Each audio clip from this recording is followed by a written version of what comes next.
अधूरी साजिश में छुपा हुआ सच। राधा और उसकी सास कमला देवी एक ही घर में रहती थीं, लेकिन उनके बीच हमेशा एक अदृश्य दीवार बनी रहती थी। हर बात पर बहस, हर काम में झगड़ा। राधा को लगता कि उसकी सास उसे कभी समझना नहीं चाहती, जबकि कमला को लगता कि राधा कभी उसकी बात नहीं मानती। लेकिन इस रोजमर्रा के झगड़ों के बीच एक दिन ऐसा आया जिसने सब कुछ बदल दिया।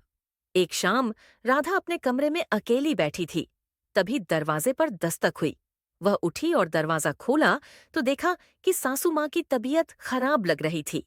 लेकिन इससे पहले कि राधा कुछ कह पाती, कमला ने धीमे स्वर में कहा, राधा, मुझे तुमसे एक बात कहनी है।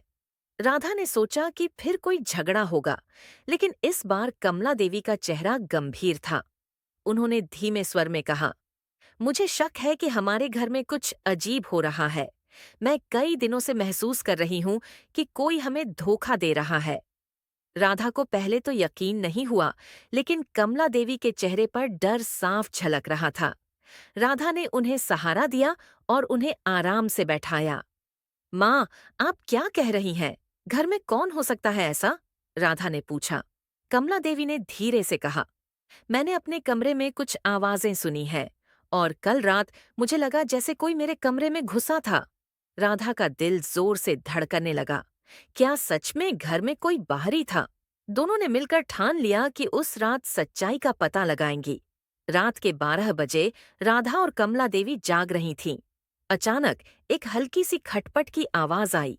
राधा ने तुरंत इशारा किया और दोनों धीरे धीरे उस आवाज की दिशा में बढ़ने लगीं।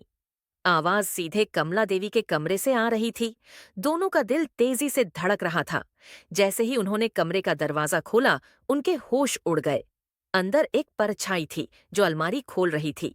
दोनों चौंक गईं, लेकिन राधा ने साहस दिखाया और जोर से चिल्लाई, कौन है वहां? परछाई पलटी और चौंकाने वाली बात ये थी कि वह उनका ही नौकर निकला, जो घर की चीजें चुराने की कोशिश कर रहा था।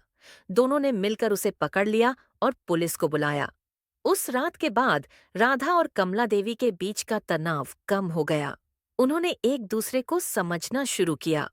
आखिरकार एक साजिश ने उनके रिश्ते में प्यार की नींव डाल दी।